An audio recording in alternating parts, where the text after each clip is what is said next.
Good evening. Global pop superstar Katy Perry is tonight at the centre of a police investigation over bombshell claims of sexual abuse inside a Melbourne nightclub. That was where the celebrities went. In August of 2010, Katy Perry was in Australia promoting her song California Girls. Her album Teenage Dream was about to drop. Earlier that same evening, Katy Perry famously crashed a Year 12 high school formal at the Grand Hyatt. She danced to Single Ladies. Somebody filmed it. TMZ picked it up. That footage is still online today. After the formal, the group walked next door to Spice Market. According to the former manager of the club, Katy Perry and Ruby Rose came in together. They were with Katy Perry's hair and makeup person. They were with a male friend of Ruby Rose. The manager called that night a security nightmare. He said 600 people were in the venue.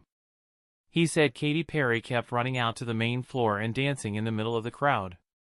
Most of their night, according to him, was spent inside the Genie Bottle VIP area.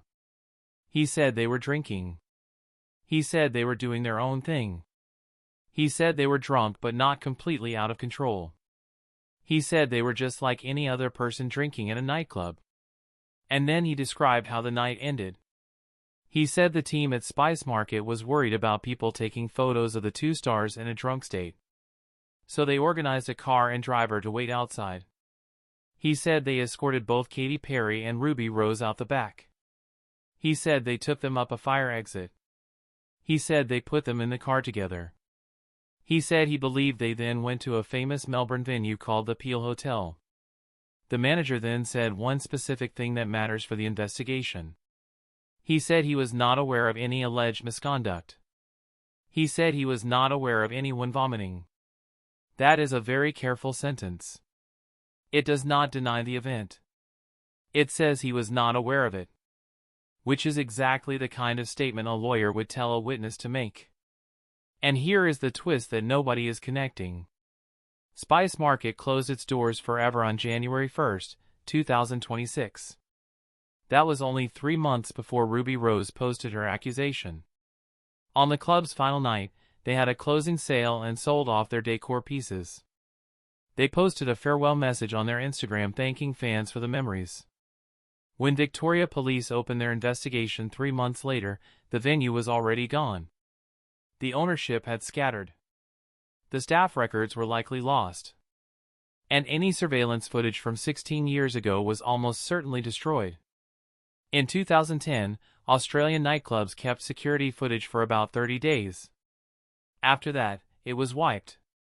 So any camera footage from August of that year has been gone for well over a decade. The only evidence left is the memory of the people who were there. Here is the part that makes this case so complicated. Because Ruby Rose has written about that night before.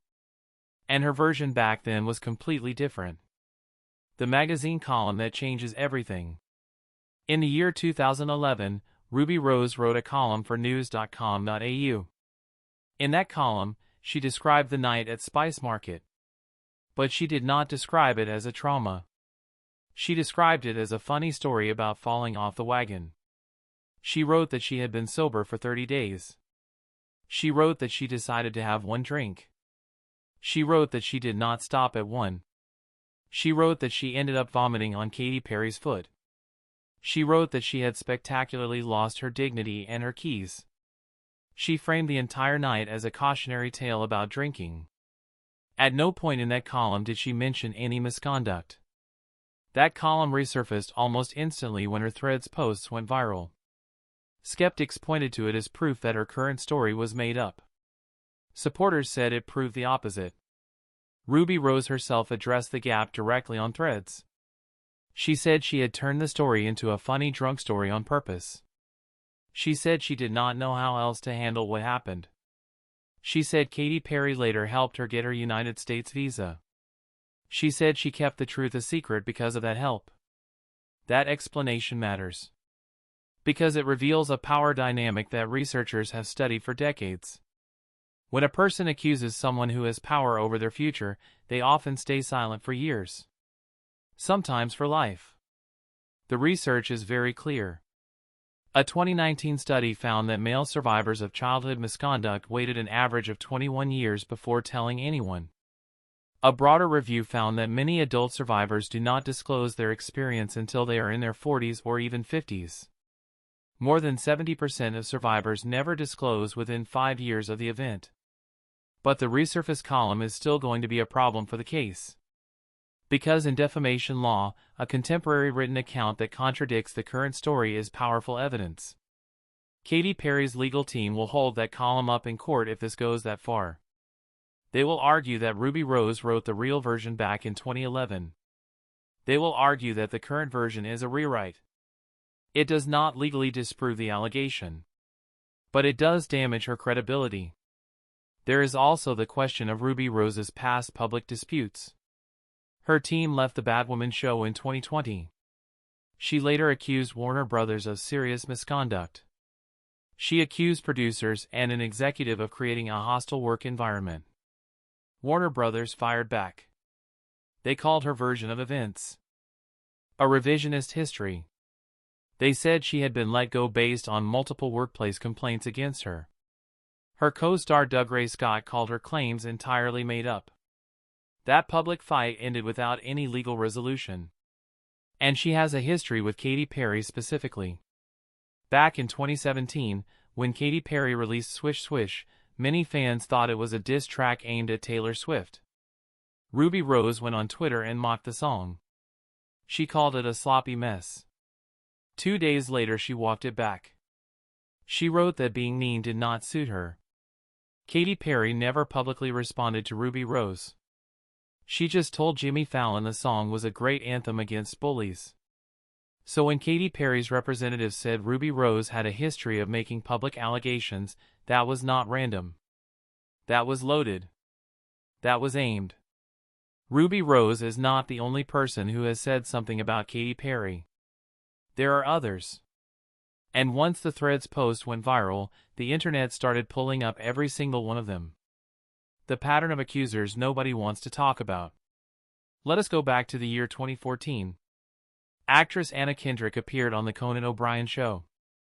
She told a story about meeting Katy Perry at an awards event. She said Katy Perry touched her in a way that made her uncomfortable. She used the word aggressive. She described the night as weird. The segment was played for laughs at the time. The studio audience laughed. Conan laughed. Even Anna Kendrick laughed through the story. But when the clip resurfaced during this current scandal, it did not feel funny anymore. The same moment that was once a late-night punchline now looked like a red flag. Anna Kendrick has not commented on the resurfacing. She has not made any new statement. Then there is Josh Kloss. He was the male model who played Katy Perry's love interest in the music video for her song Teenage Dream. In the year 2019, he posted a very detailed accusation on Instagram. He said that at a birthday party for a stylist friend of Katy Perry, she pulled his pants and underwear down in front of a crowd of her friends. He said she exposed his private parts without his permission. He said he felt pathetic and embarrassed. He also said he was paid only $650 for his work in the music video. His post was later deleted. 2 of Katy Perry's friends defended her publicly and said Josh Kloss had been obsessed with her for years. Katy Perry never responded directly. In a 2020 interview, she only said that public headlines fly fast and there is no real system of checks and balances. Then there is Tina Kandelaki. She is a Georgian-Russian television host. In 2019, she said Katy Perry had invited her to a private party. She said Katy Perry had too much to drink. She said Katy Perry chose her as an object to show passion to. She alleged inappropriate touching. She alleged an attempted non-consensual kiss. Her account was reported in Russian and Georgian media first. It slowly spread into the English-speaking press.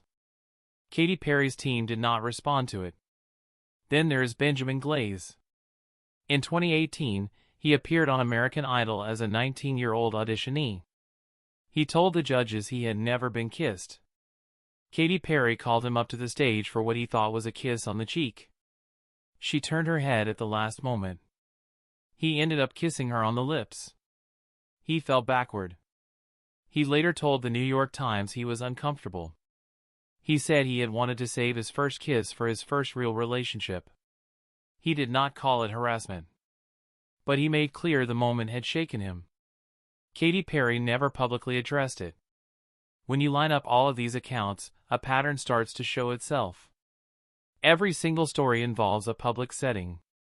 Every single story involves alcohol or a stage moment. Every single story involves a person who had less power than Katy Perry at the time. Every single story involves a violation of some kind of bodily boundary, usually framed as a joke or a playful gesture. And every single time, Katy Perry's response is the same. She never speaks personally. Her team issues a denial. Or she says nothing at all. That consistency is itself part of the story now. It is not one accusation. It is a pattern that spans more than a decade. And Ruby Rose's Threads post has forced every single one of those old accounts back into public view at the same time. So, where does this case go from here? It depends on 4 people. And each of them is holding a card that could end this or escalate it. What happens next depends on 4 people. The first card belongs to Ruby Rose. She says she has photos from that night. She has never shown them. If she releases them, the case changes instantly.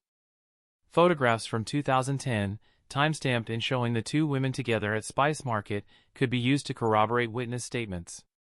Her second card is the list of people she can name. The best friend whose lap she was resting on. Her male friend who was there that night. Each of them could be interviewed by sausage detectives. Their testimony could make or break the investigation. The second card belongs to Katy Perry. Her team has the option to file a defamation lawsuit in Australia. If she does, Ruby Rose would have to prove her claim was true under Australian law. That is a much harder task than proving it in the United States. On the other hand, filing a lawsuit would trigger a discovery process. That could force Katy Perry to hand over her own records, her own communications, and her own witnesses. That risk might be why no lawsuit has been filed yet. A viral Facebook post has been circulating claiming that Katy Perry has already filed a $1 million suit. That post appears to be fake. No major news outlet has confirmed any such filing as of this recording. The third card belongs to the head of SAUCET in Melbourne. That unit has to decide whether there is enough evidence to send a brief to the Office of Public Prosecutions. That office, not the police, decides whether charges are actually filed. If prosecutors believe there is a reasonable chance of conviction, they move forward. If not, the case quietly dies. Given that Victoria has no statute of limitations, there is no clock ticking against them. They can take months.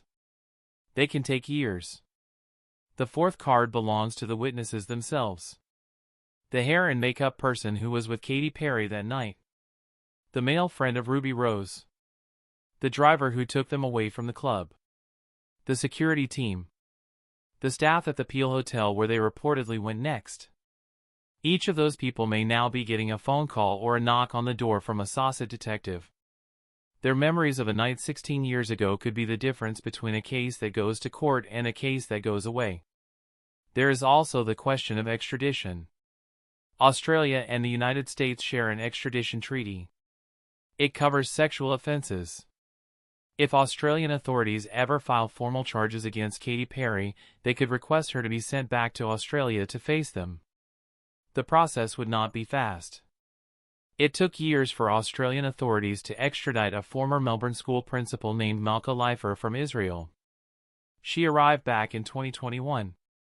If the Perry case ever gets to that point, the timeline would likely stretch across years and multiple countries. And there is one more thing that makes this case unique in the entire world of celebrity scandals. The alleged event happened in August of 2010. Instagram did not launch until October of that same year. So the moment in question happened in the tiny window between the old world of nightlife and the new world of phones capturing everything. There are no live streams.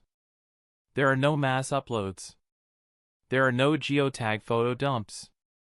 The record of that night exists only in the memories of the people who were there and in whatever private photos Ruby Rose claims she has kept for 16 years. That is why this case is so hard to crack. And that is also why it matters so much. Because the truth of one night in a basement nightclub in Melbourne, 16 years ago, now depends on a small circle of witnesses, one old magazine column, and a set of photos that may or may not ever be made public. There is no video. There is no timeline from social media.